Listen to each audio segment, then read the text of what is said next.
One of the tactics they seem to be deploying during this is that they really, and I think this is, I don't know. I mean, I guess I can see the argument. If they can get Donald Trump to continue to say dumb things, that maybe that helps. I mean, you know, we'll know in mid-November if this strategy works. And, you know, Ben Wickler, I think, was very instructive. There was a sense in that election from people I've talked to, particularly out of Wisconsin, that it was like a race to see who could lose less. Both candidates were disliked in a way that I don't know that we've ever had two major candidates who were disliked as much as that. And Joe Biden just simply is not as disliked as Hillary Clinton. It's just the case that he's not. And, you know, I don't know whether he should be or shouldn't be.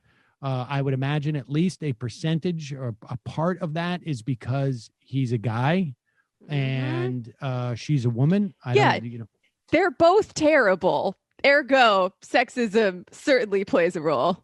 I mean, from my perspective, her policies were better. Her policies were better.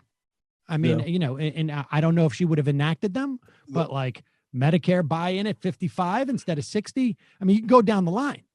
Her policies were better. Domestically, certainly. Yeah. I mean, but she has cankles. But yeah, I mean, I always thought like the Bernie would have won, but also I thought Biden would have won because Hillary was just so culturally toxic. Yes. That like you could ask anybody off the street what they thought about Hillary, and it's a good chance that they caught something and don't have a nice opinion of her. Yes. Yeah, 30-year campaign against her. Who would have thought? Right. And I think, you know, like I say, Martin O'Malley, if we had a merch store, I would have had O'Malley would have won T-shirts printed up. But you still can. But they have it at the Democratic convention that the idea is to get under Trump's skin so that he says dumb things. And, oh, no, he's never said anything dumb before. Well, you know, that's quite the novel strategy. There have been moments where Donald Trump like has like a week where he's calm and, you know, you feel like, wow, if he could maintain this, he'd be scary. He'd be scarier because if he continued with what he was doing in terms of like the policies and on the stupidity, and he could just like chill, he could be scary. Cause you know, we saw all those focus groups where the right wingers like, I like everything he does, but the tweets seem a little bit much, that type of thing. So Michelle Obama quotes him saying, it is what it is. Right. Where everybody's like, you shouldn't say that about a pandemic. And I think he would probably, if he had the emotional ability to take it back and not have said that, he wouldn't have said it. But here's Donald Trump reacting to Michelle Obama, who went at Donald Trump. Michelle Obama's speech last night where she said that you're in over your head as the overall president. Yeah, no, she was over her head. And frankly, she should have made the speech live, which she didn't do. She taped it. And it was not only taped, it was taped a long time ago because she had the wrong deaths. She didn't even mention the vice presidential candidate in the speech. And, you know, she gets these fawning reviews. If you gave a real review, it wouldn't be so fawning. I thought it was a very divisive speech, extremely divisive. We have a tremendous amount of enthusiasm for my campaign because of things like we're talking about now, drug prices and drug cuts and transparency with hospitals and doctors that are going to lower bills by 50%, 70%. You're talking about numbers that are incredible. There's a procedure, I won't mention what it is, but there's a procedure where one hospital was charging $2,500, another hospital was charging $32 for the exact same procedure, using the exact same kit, and the people weren't able to go around and even have that option. And it was the exact same. In fact, we did a study, and the one for $32 actually did a better job, okay? How about that?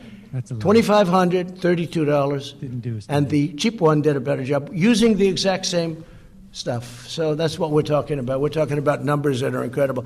No, I thought her speech was very divisive. And frankly, I wouldn't even be here if it weren't for Barack Obama. See, we're standing in the White House. I wouldn't be in the White House except for Barack Obama. Made fun of me. Because they did a bad job, Biden and Obama. And if they did a good job, I wouldn't be here. I'd be building buildings someplace and having a good time. You compared your response.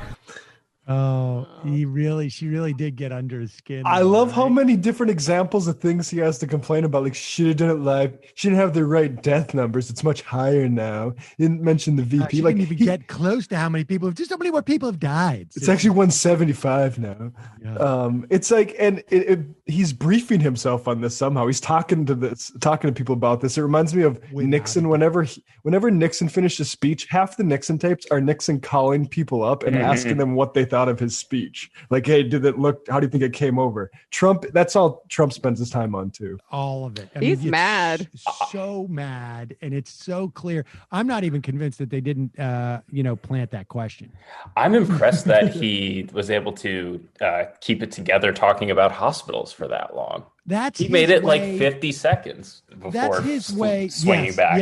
yes. But he did come back. Like, that's Oh, God, his way yeah. of like, I'm not bothered by this at all, except for this, and this, and this, and this, and this, and this. Let me prove to you I'm not bothered. Hey, what's going on over here? Right? $32. Anyways, she's a horrible human being. And I'm here actually. Barack Obama screwed up. That's why I'm here. So